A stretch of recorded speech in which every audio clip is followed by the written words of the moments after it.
particular country? During the shutdown, how many federal workers do you plan to lay off? Well, we may do a lot, and that's only because of the Democrats. And as you know, they wanted to be able to take care of people that have come into our country illegally, and no system can handle that. And so we're totally opposed on that. But we can't take it. We just can't do it. I'd love to do everybody. I'd love to do the whole world. But our country can't handle people that come into our country illegally. And they want to give them full health care benefits. They want to open the wall again. Can you believe it? I can't even believe it. They want to open the wall. They haven't taken away boys playing in women's sports. They haven't done that. Men playing in women's sports. It's like they don't change. They lost an election in a landslide, and they don't change. How long do you plan to give Hamas to respond to the ceasefire proposal? Well, we're going to do about 3 or 4 days. We'll see how it is. All of the Arab countries are signed up. The Muslim countries are all signed up. Israel's all signed up. We're just waiting for Hamas. And Hamas is either going to be doing it or not. And if it's not, it's going to be a very sad end. And is there room to negotiate, Mr. President? Is there room to negotiate, or is this a take it or leave it deal? Is there room to negotiate with Hamas? Or is this There's not much.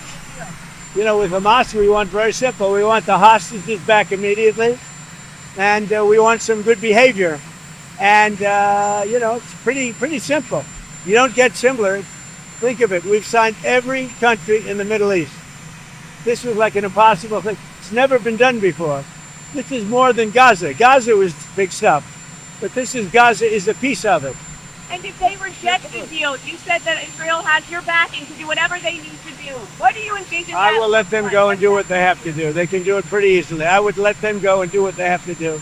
You know, we've killed about 25,000 Hamas. So certainly they paid a big price for October 7th.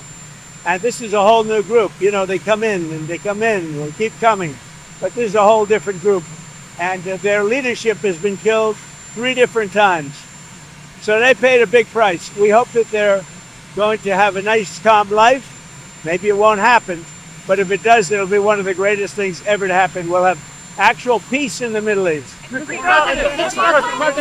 you preparing to take strikes against drug gangs in Venezuela, sir? And we'll see what happens with Venezuela. Venezuela has been very dangerous with drugs and with other things. And they've been very, very dangerous. So we'll see what happens with Venezuela. We had a lot of drugs coming in through water. We call it water drugs, just a simple term. We don't have any boats on the water. There are no boats. There are no fishing boats. There are no anything. So we hit a number of boats. You probably saw that. And since we did that, we have absolutely no drugs coming into our country via water because it was lethal. And now we'll look at cartels. We're going to look very seriously at cartels coming by land. What do you plan to tell the Department of War in this address? Why gather all the generals in one place for a speech? Well, this is only an esprit de corps. You know what an esprit de corps is? This is only a spirit. We're going to be talking to him. Pete Hegseth is talking right now. I'm going to have to leave because I have to talk to him. But these are our generals, our admirals, our leaders. And it's a good thing. A thing like this has never been done before because they came from all over the world. And there's a little bit of expense, not much, but there's a little expense to that. We don't like to waste it. We'd rather spend it on bullets and rockets, frankly. But this was the one time we had to do a great spiritizing. It's going to be great. I've seen it already. We have every general, every admiral. We have great people. We have our real warriors over there. And when they're not good, when we don't think they're our warriors, you know what happened? We say, you're fired, get out. We had some real bad ones last time. You know, I rebuilt the military, the entire military.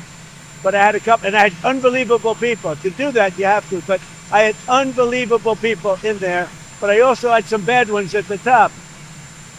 Like Lily and Mattis and Jesper. I called him too, always too late Jesper. He was horrible. So, but I learned because, you know, I was just in there and I put these people in. They were recommended by rhinos and others, and they're not good. What we have now is the best. But even despite that, I rebuilt the military in my first term. We had a great first term. We had the greatest economy ever, and it's being beaten by a lot this time. So I'm going over, I'm going to be meeting with generals and with admirals and with leaders And if I don't like somebody, I'm going to fire him right on the spot. On the